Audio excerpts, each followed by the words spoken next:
cukup menarik ya. Kenapa? Karena memang ternyata perjuangan kita sangat panjang ya. Kita masih ada jilid kedua, di mana memang jilid kedua ini akan dilaksanakan di tanggal 7 bulan 7 2025. Persiapannya tentu kita sendiri perlu menjaga kondisi badan, karena itu sangat penting, karena ketika kita di lapangan, kondisi cuaca kita tidak bisa prediksi, apalagi saat ini sudah memasuki musim penghujan.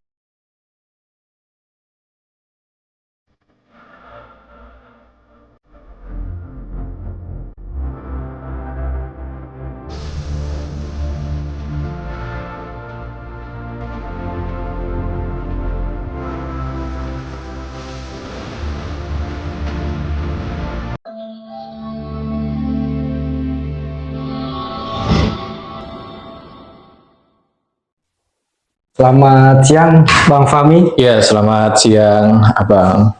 Oke.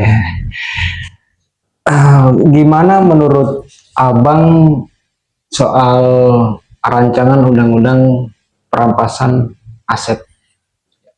Ya, baik. Undang-undang perampasan aset sebetulnya adalah hal yang sangat penting. Kenapa? Karena mungkin ada beberapa yang ingin negara perbuat. Salah satunya adalah ketika undang-undang perampasan aset itu disahkan, tentunya akan mempermudah upaya pemberantasan korupsi, karena dapat mempercepat proses pengembalian aset negara yang hilang akibat tindakan pidana korupsi. Yang selanjutnya, perampasan aset dapat menjadi hukum yang lebih menjerat bagi koruptor, karena mereka tidak hanya akan dipenjara, tapi juga kehilangan aset hasil kejahatan. Yang selanjutnya, undang-undang ini dapat mempengaruhi insentif bagi koruptor untuk melakukan kejahatan, karena mereka tahu bahwa aset mereka akan dirampas. Seperti itu, Bang. Oke. Kalau menurut Abang, setujukah Abang kalau koruptor ini dihukum mati dan dimiskinkan? Oh iya, bagi saya hukuman mati bagi koruptor itu sangat setuju. Kenapa? Karena kita bisa berkaca bahwa memang negara kita, negara Indonesia ini adalah salah satu negara terkorup di dunia. Yang artinya sebetulnya ada regulasi yang betul-betul harus dikuatkan dari segi hukum terhadap oknum-oknum yang melakukan korupsi.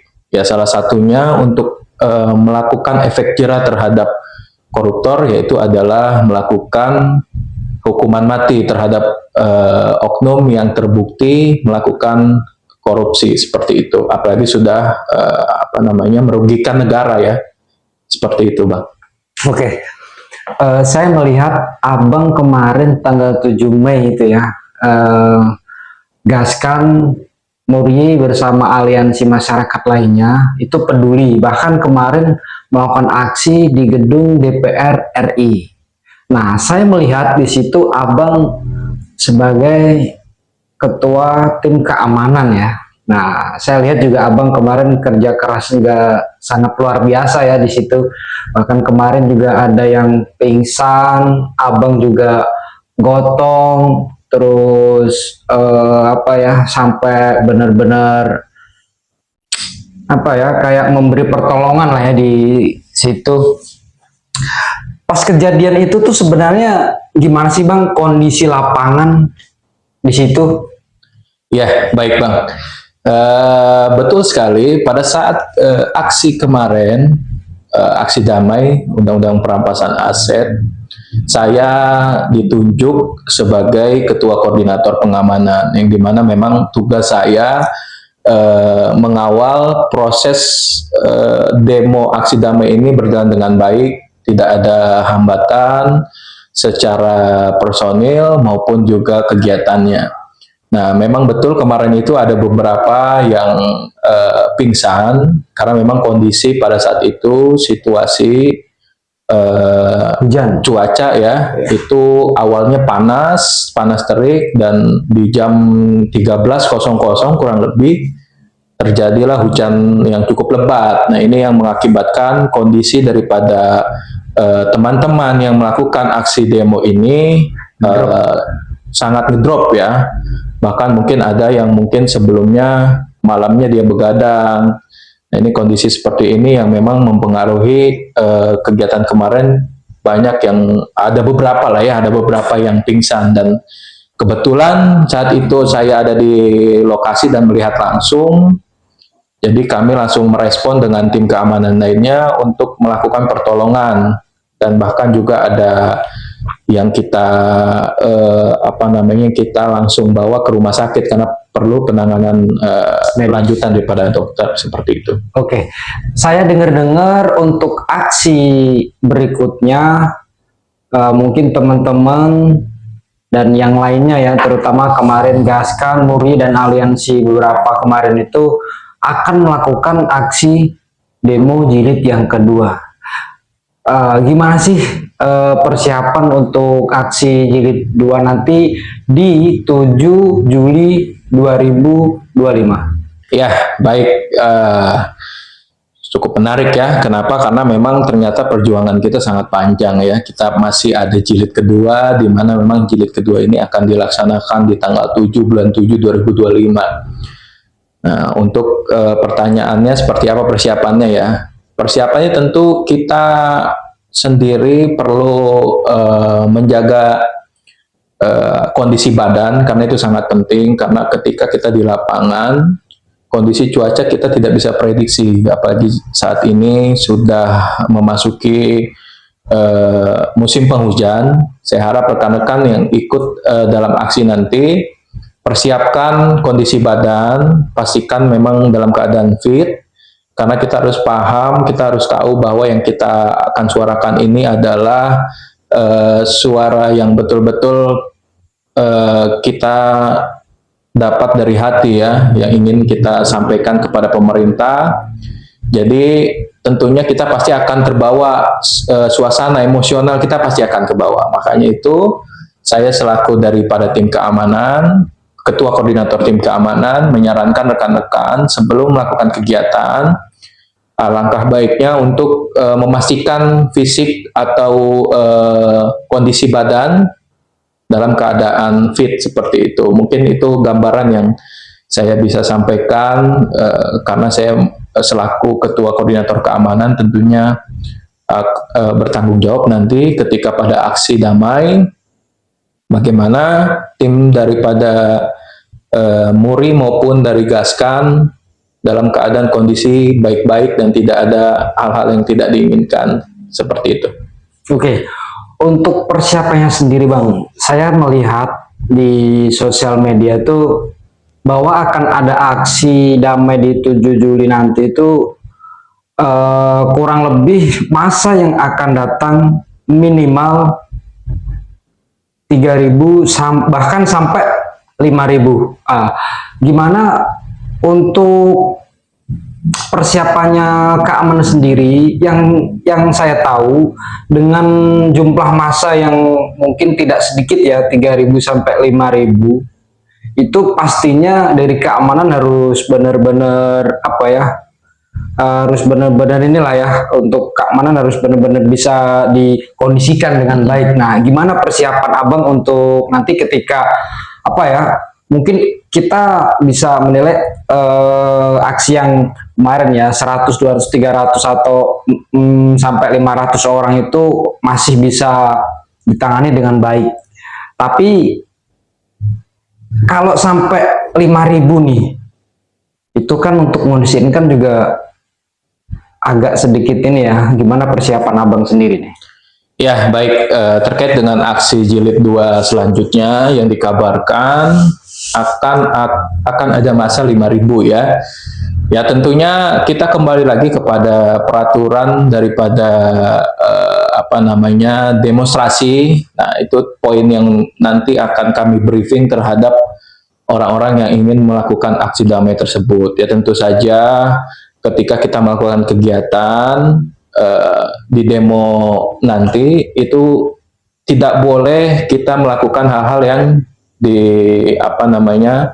yang melanggar ya. Tentunya pertama yang kita perlu pastikan dari tim keamanan adalah tidak boleh adanya perusakan aset sekitar, atau aset umum ya, tentunya itu kan sangat merugikan karena di sini adalah aksi damai, kita akan melakukan demo dengan tertib ya. Yang kedua tentunya kita antisipasi adanya masa yang tidak dikenal ya. Tentunya nanti kami juga selaku daripada tim keamanan akan berkoordinasi kepada tiap-tiap koordinator wilayah yang akan mengikuti kegiatan demo ini. Tentunya nanti juga akan ada pendataan berapa jumlah massa yang akan diturunkan dari berbagai daerah, yang tentunya itu akan diinformasikan melalui koordinator wilayahnya.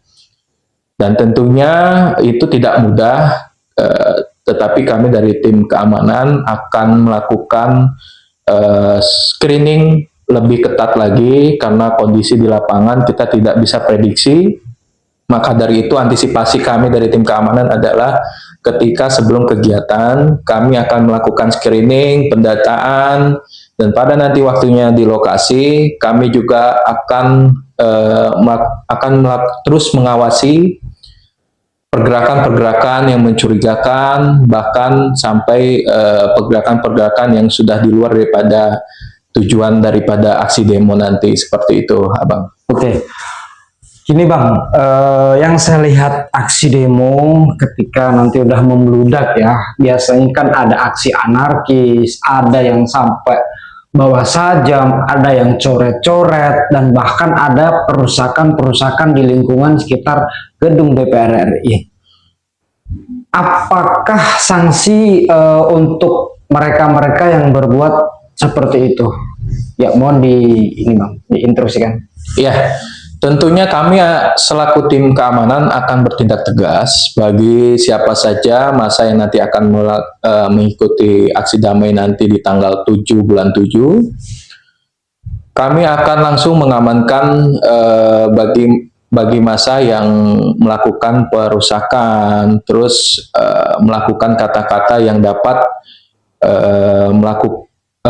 kata-kata yang dapat memancing emosi daripada rekan-rekan ya, bahasa-bahasa yang tidak perlu dikeluarkan, terus juga indikasi-indikasi pergerakan yang tidak diintrusikan oleh komando demo nanti. Tentu kami akan amankan dan kami juga akan terus berupaya bagaimana caranya hal-hal tersebut tidak terjadi di lapangan nanti. Tentunya yang tadi saya sampaikan, kita akan screening para aksi demo nanti, massa akan kami lakukan pengecekan ya, pengecekan barang bawaan bagi massa aksi demo yang membawa barang-barang yang tidak diperlukan atau bahkan ada benda-benda sajam, itu kami akan amankan terlebih dahulu. Seperti itu, Bang. Oke Bang, mungkin itu aja. Mungkin bisa dihimbaukan untuk teman-teman atau ajakan ya. Ya silahkan Abang, untuk teman-teman yang belum tahu aksi demo nanti, silahkan, mungkin Abang mau ada yang disampaikan. Ya, baik. Ini berarti terakhir ya pertanyaan. Ya, oke, siap. Terima kasih. Teman-teman, kita perlu ketahui ya bahwa saat ini kita sedang berjuang. Ya, perjuangan kita adalah bukan melawan penjajah, tapi adalah melawan bangsa sendiri. Dan bagi rekan-rekan yang tergerak hatinya untuk mengikuti aksi damai nanti, silahkan berkumpul, silahkan hubungi panitia yang nanti sudah ditentukan selaku koordinatornya. Kita tetap harus jaga kondusivitas, ya. Kita harus perlihatkan bahwa kita adalah masyarakat yang tertib, kita adalah masyarakat yang ingin negaranya maju, yang ingin negaranya bebas daripada korupsi. Dan yang harus kita ingat, pada saat nanti aksi damai, kita berkumpul di satu tempat, di titiknya adalah di depan DPR, yang dimana dari berbagai macam daerah, dari berbagai macam aliansi ya. Nah, disitulah tempatnya kita berkumpul, kita menyatukan suara. Jadi jangan pernah corengkan dengan hal apapun itu yang menjelek-jelekan daripada aliansi maupun juga kegiatan aksi damai nanti. Ya, tetap jaga kesehatan dan tetap melakukan kegiatan yang positif. Mungkin dari saya itu aja, Bang. Terima kasih. Salam perjuangan.